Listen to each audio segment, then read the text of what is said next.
Welcome back to Calamity 1 block, where after 38 hours of grind, I've finally defeated an eldritch abomination in hell to force a star to fall on a sandwich I built out of precious metals, generating an otherworldly monolith used to summon a cosmic worm, all to get a mere 8 blocks of dirt.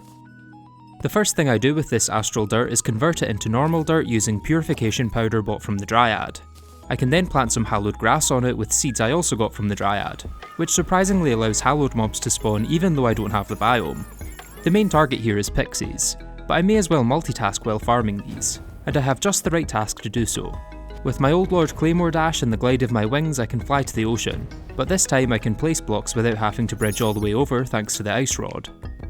I built some basic housing here for a pylon, then moved my hallowed grass over so I can farm for both pixie dust and a pirate map, as pirates are, for potentially the first time ever, actually useful in this playthrough.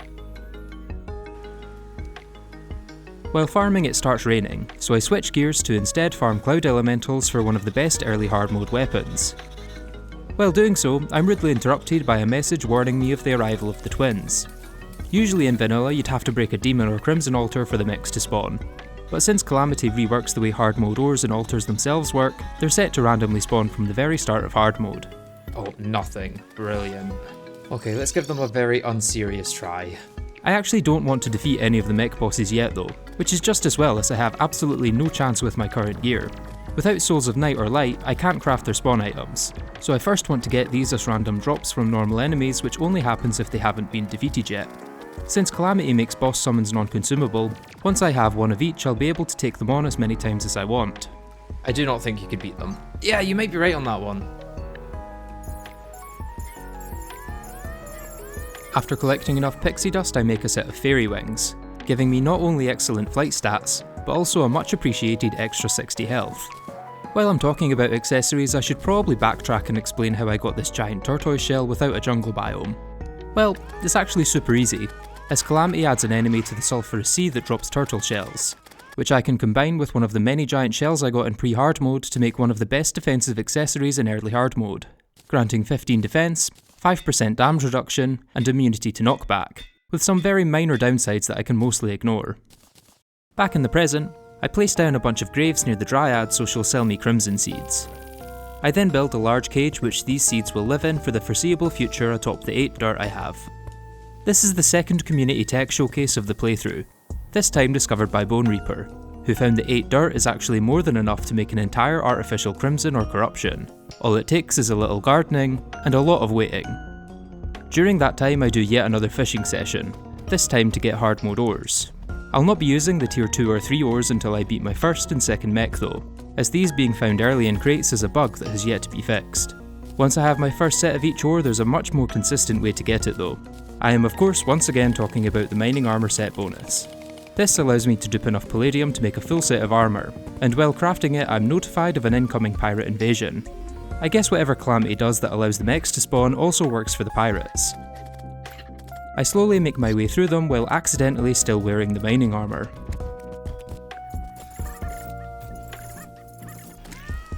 There we go, not too bad. Didn't get either of the drops I wanted, I don't think. I did have palladium armor in my vanity that whole time. That was very silly. By the time I'm done with the pirates, I return to my crimson grass to find exactly what I was looking for. Okay, we've got thorns. A little known fact is that these count as crimson tiles, meaning with enough patience, care and patience, I'll be able to slowly cultivate enough of these to create my very own crimson biome. Getting the 300 thorns required to count as a crimson biome is going to take a lot of time though, so it'd be really nice if there was a way to speed this up. The Cosmolite added by Calamity might be your first thought, but this skips time rather than speeding it up, and regardless it's not actually obtainable as I don't have Souls of Night or Light yet. I already have an enchanted sundial from fishing, but while this speeds up time it doesn't speed up plant growth. You may then be thinking I should craft a bed, but sadly all the recipes for beds require silk which I don't have access to. This is the first area where the pirates end up being surprisingly useful, and after farming through a blood moon at the ocean I now have the map needed to manually spawn them. Throughout the event, the various pirates drop golden furniture that they presumably stole, and among this furniture is the golden bed, which as far as I'm aware is the only bed I can actually obtain without access to silk. I don't get the other drop I wanted from this so we'll have to return to it later, but at least now I can finally sleep for the first time in the playthrough. It's not just a case of waiting for the thorns to grow themselves however, This plant is surprisingly hard to grow and requires constant upkeep. It may not literally be watching grass grow, but damn is it close. The Guide to Crimson and Thornification. Thorns cannot grow over existing grass or mushrooms, so these will need to be carefully pruned to give your thorns space to flourish. Thorns will avoid touching other thorns when growing, leaving small gaps between them. As such, it is advised to have a plot of land much larger than the number of thorns you need. Thorns will grow up to 6 blocks away from the closest block of crimson grass, so soil should be replaced regularly for a healthy plant. Thorns are incredibly fragile and great care should be taken when handling them. They will wither away at the slightest touch from yourself or any of your equipment, which could lose days' worth of growth. Drills are preferred over pickaxes for any garden work, as the more precise nature ensures it won't disturb this delicate ecosystem. Follow these rules and you'll be on your way to a thriving field of thorns in no time. Well, actually quite a lot of time. In fact, from start to finish, this process takes almost 12 hours, with a lot of that spent sleeping to speed up growth. You surely don't expect me to spend 12 hours of my life sleeping in a game while making barely any progress though. That would be hell. In this playthrough there's thankfully a lot of other things I can work on while the thorns grow in the background. And I don't just mean dying to random mech spawns. Okay, as expected. My first task is to take advantage of the rain to continue farming cloud elementals. This time combining it with the increased spawn rate of a blood moon to get the drop I wanted, the Storm Saber. This is potentially my favourite early hard mode weapon in Calamity, with its homing projectiles making it very easy to use and dealing excellent damage for this stage of the game. With the saber in hand, I take down the pirates once again to get the other item I wanted from them, a golden sink. This won't quite allow me to place water in world, but it does allow me to fill some bottles with it so I can make potions for the first time in the playthrough, meaning I no longer have to rely on rare slime drops or crates. That's not all though, as it also unlocks the caustic tear, an item that allows me to summon an acid rain and cause a heavy downpour across the rest of the world, giving me an on-demand weather boost to my fishing power. Lastly, for now I can make water candles to further boost my spawn rates, though it's not as if it's needed with the boost I already get from Death Mode Blood Moons, which very quickly gives me a couple of upgrades in the form of the Star Veil and Charm of Myths. Aside from speeding up thorn growth, having a bed is also very helpful for increasing the rate at which I can complete fishing quests, which I've continuously been doing in the background whenever possible. This leads to a routine of sleeping away most of the day while tending to the garden, then waking up to check on the angler quest each morning. Underground tundra. Not possible.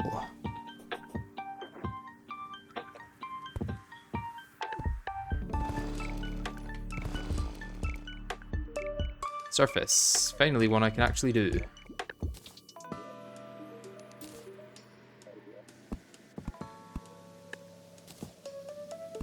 Eventually, the angler gives me a lava-proof fishing hook, which is the main reason I've been completing quests this whole time. After adding it onto my tackle bag, I can finally stop gaslighting lava into thinking it's water, and start fishing the intended way. The main benefit of lava fishing comes from hellstone crates, which contain many exciting new items. This is also going to give me a lot of stuff I don't need, like potted brimstone bushes. Can I make the upgrade to these? I could actually make the upgrade. While the prospect of some slightly better boots is nice, the hands down most important item found within these crates is wet bombs. Okay, let's put all but one into my storage so that they're there as a backup. Create the upgrades to these. Warding as well, very nice. A side effect of all these crates is that I now have a bunch of obsidian lockboxes and no way to open them. Thankfully though, Calamity offers a solution to that, but it's rather convoluted. First I'll need to visit the Clothier, who Calamity makes sell a golden key in hard mode. I then throw some water bombs at one of my lava lakes and collect up the obsidian it forms. These can then be combined with 5 bones, which Calamity causes Skeletron to drop, to make a shadow key using a recipe also added by Calamity, allowing me to open these lockboxes for some overshadowed and underpowered weapons from pre-hard mode. It's not all for nothing though, as the treasure magnet will be quite useful for collecting the dirt I break while tending to the thorns. Many of the weapons also have upgrades, such as the Hellwing bow being upgraded into the Flarewing bow, which just ends up being worse than my Storm Saber while testing against the Wall of Flesh. The next few hours mostly consist of me sleeping in the Thorn Garden and completing a few side tasks, including dying to a random Skeletron Prime spawn, creating an artificial ocean, which unfortunately won't let mobs spawn without sand, dying to a random destroyer spawn, but actually not doing so bad against it, expanding my storage system with new units, fishing in the caverns, fishing in the sea, fishing up a quest that grants 2 bottomless buckets, the second of which will be incredibly important much later on, moving some dirt to hopefully get mushrooms for regen potions, moving that dirt again so I can also gather hay without breaking my thorns, building a sulphurous sea suited for a scourge, dying to a random twins spawn, farming the wall of flesh to hopefully get his rare weapon drop, which I don't, and finally, another random destroyer spawn. I think the clouds might be doing more damage than my swords are, to be honest. Although thankfully, the destroyer himself isn't dealing too much damage to me. Well, at least the adrenaline stopped me taking as much damage. I think we got it. Oh well, we got it. We did get it. After respawning, I collect the treasure bag but don't open it just yet, as saving it for after I defeat all 3 mechs will allow it to drop hallowed bars as well. That doesn't mean I don't gain anything from this fight though, as thanks to my self-imposed rule regarding hard mode ores, I can now use the second tier of them, letting me craft a mithril anvil and an orichalcum pickaxe. This is one of the most impactful items in all of hard mode, but before I explain why, I get a little distracted fending off some pirates and farming for flame wings in the underworld.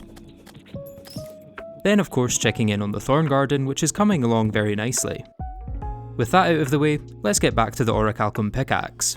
At first glance it appears entirely unremarkable. Sure, I can now mine up adamantite and titanium, but if you haven't noticed, this is a skyblock, so it's not as if I just have those laying around. What I do have, however, is the single block of infernal suavite that started this entire playthrough, and thanks to the power of this pick I can now mine it for the very first time, a mere 47 hours into the run. Of course, I didn't just pick infernal suavite as the one and only block in the world without reason. It is in fact the only block I could find in the entire game that works for a 1-block run. But to show you why, I'll first have to use my trusty set of mining armour to gather some more. I mentioned earlier that this is the most important armour set in the playthrough, and this right here is why. So far it's been very helpful for getting a renewable source of each ore, but this is where it actually becomes a full-on requirement to progression. You see, with 101 blocks of infernal suavite, I can create an artificial brimstone crags. And within the crags is an enemy called the Despair Stone, which when killed has a 20% chance of dropping 10 to 30 brimstone slag. As far as I can tell, this is the only way to get this in a skyblock without straight up giving it to the player or abusing some really cheaty glitches. And why is brimstone slag so important, I hear you ask? Well, it's one of the 3 items required to craft the Altar of the Accursed used to summon Supreme Calamitas, making it a vital component for my final goal of the playthrough. That's a long ways off though, so for now I settle in for a fishing session in the crags. The main benefit of crags fishing is hellstone, which has a chance of dropping from brimstone crates in both bar and ore form. So you know what that means. Alright, we'll stop there, that's a nice number to get. With hellstone and infernal suavite I can then make unholy cores, which can be used to make a whole array of new weapons. For now I make the sword and after some more duping, the bow, but both end up being outclassed by my storm saber, once again defending its title as the best early hard mode weapon. I then return to sleeping among the thorns until I'm interrupted by my first solar eclipse, which can now occur thanks to me defeating a mech boss. There's really not much I can get from this, so it mostly just wastes some time that could have been spent sleeping. Soil is worth more than gold. Considering there's 8 soil in the world, yeah, a lot more. With Logan out here producing the box of incomprehensible pain and suffering. Yeah. Sometimes it's gotta be done, is all I've got to say. It's done! Brilliant. That one thorn over here. Right. I need to not touch anything. A couple more for safety so you can remove the dirt itself. Yeah, I'm gonna keep the dirt there for now and let it grow up into these corners, and then I'll remove the dirt. But what it means is that I can start fishing now at least. Is there a way to obtain crimson blocks now that you have the biome? Unfortunately not, so it's going to be the most fragile crimson biome in existence.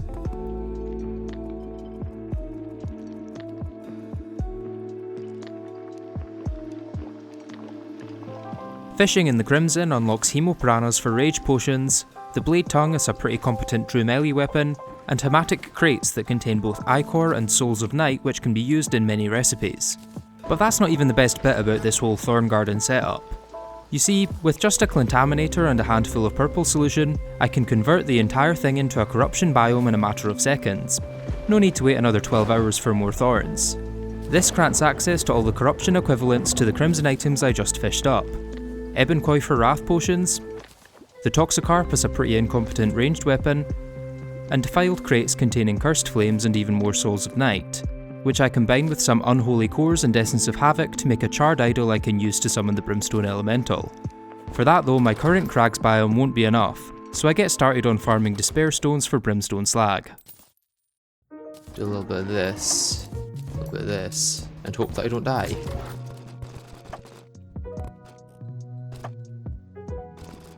I then double back to my thorns and lay down some corrupt grass, which should hopefully be enough to spawn a hive tumor. The ensuing fight with the hive mind is incredibly easy considering I have hard mode gear, so I fight it a second time for even more drops, using the additional demonite bars to craft the Dark Master. Projectile damage increases for every hit point above 400. With that, I head back down to the underworld to make a very long crags biome, then decide to give Brimmy a test run without any buffs. Let's see what it's like.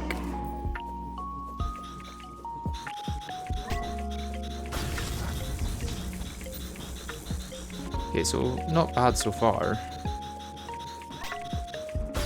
I mean, I'm still getting adrenaline, so it really can't be that bad.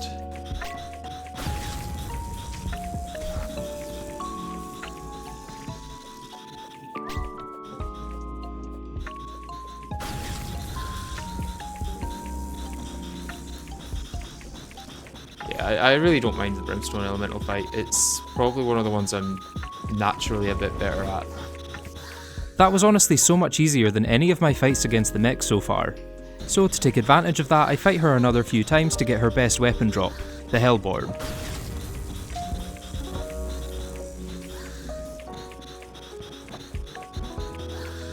Between farming Brimmy, I take a short break to fight the Perforators, using the bloody worm tooth it drops to further increase my melee damage and defense. Usually this would already be upgraded to the bloody worm scarf for an extra 10% damage reduction, but it seems something already ate this world, so the worm scarf is not on the menu. And this is supposedly very good. Let's see. Okay, yeah, that's pretty good. Touch the targets with the gun for willpower. Okay, so it's a true melee gun. Okay, so it's a 10-second boost after.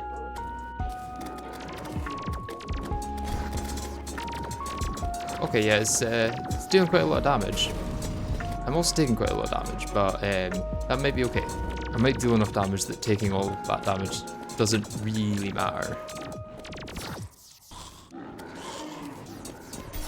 Oh, damn. Sadly, I don't quite manage to take down the twins by the end of the night, so I spend the next day at the Sulphurous Sea trying to get the Aquatic Scourge to spawn. Without any way to get shark fins, I'm unable to craft the seafood used to spawn him, so have to rely on the incredibly small natural spawn rate. Oh, there we go. Okay, definitely dealing good damage. Although he's also dealing good damage, so making the mistake of not dodging. Probably the worst mistake you can make in Terraria. Or at least dodging really badly.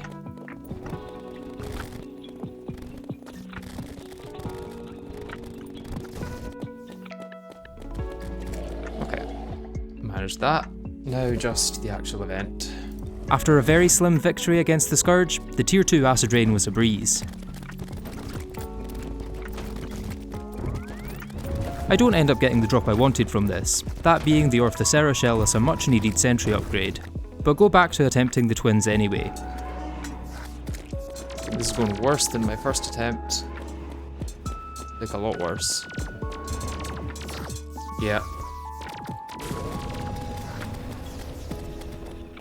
I think I just managed to phase transition them both at the same time, which is the exact opposite of what I want to do. Come on, it's going to be dead soon. Ah! Okay, let's go for it. Okay, let's try not to jump into the projectiles. I've heard that that works quite well. And I'm still using mining armor. I've heard that that doesn't work too well.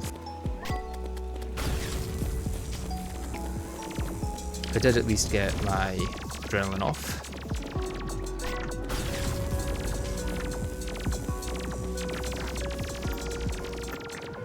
Okay, I think I've got it.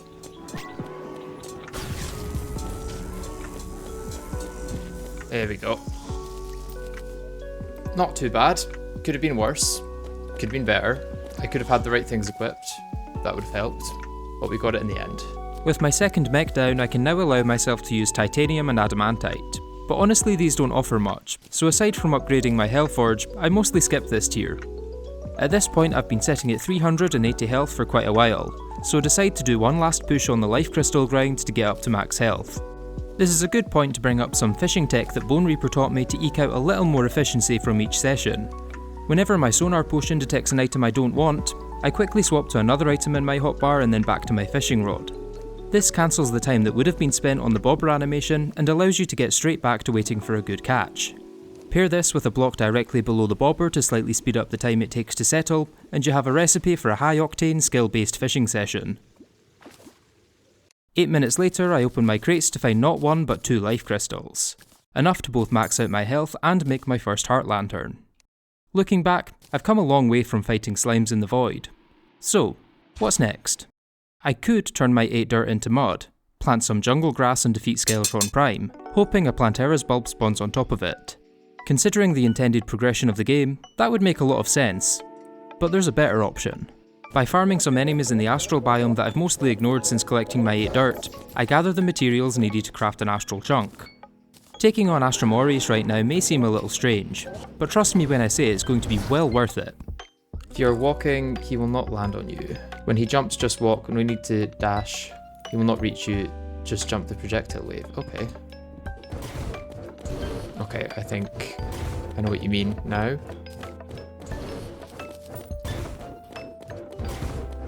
Yeah, like that. Slime is falling from the sky. Another King Slime attempt. What? We're back to the start of the playthrough, guys.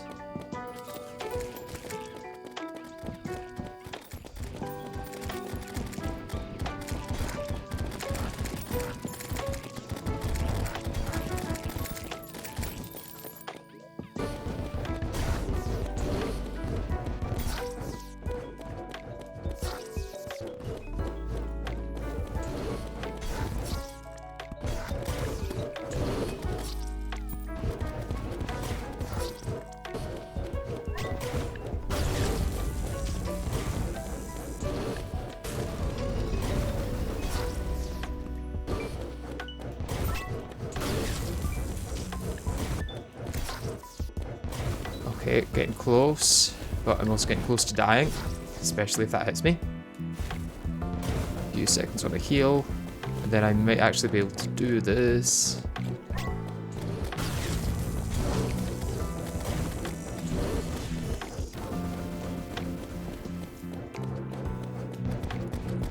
Hey, not too bad.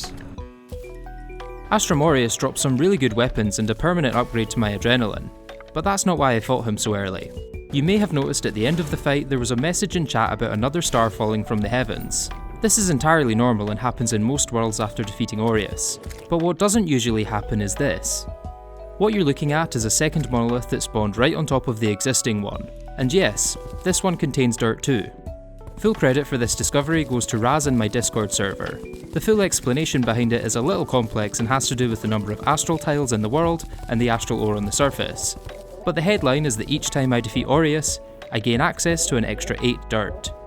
Now, considering what I've already done with the first 8 dirt, imagine what I could do with a technically infinite supply of it. New biomes, new enemies, new items and new bosses are now closer than ever before. But to see all of that, you're going to have to subscribe to the channel and wait for the next episode. Unless of course you'd like to join my Patreon where it will already be uploaded when this one goes public. Either way, thank you very much for watching, and I hope to see you in the next one.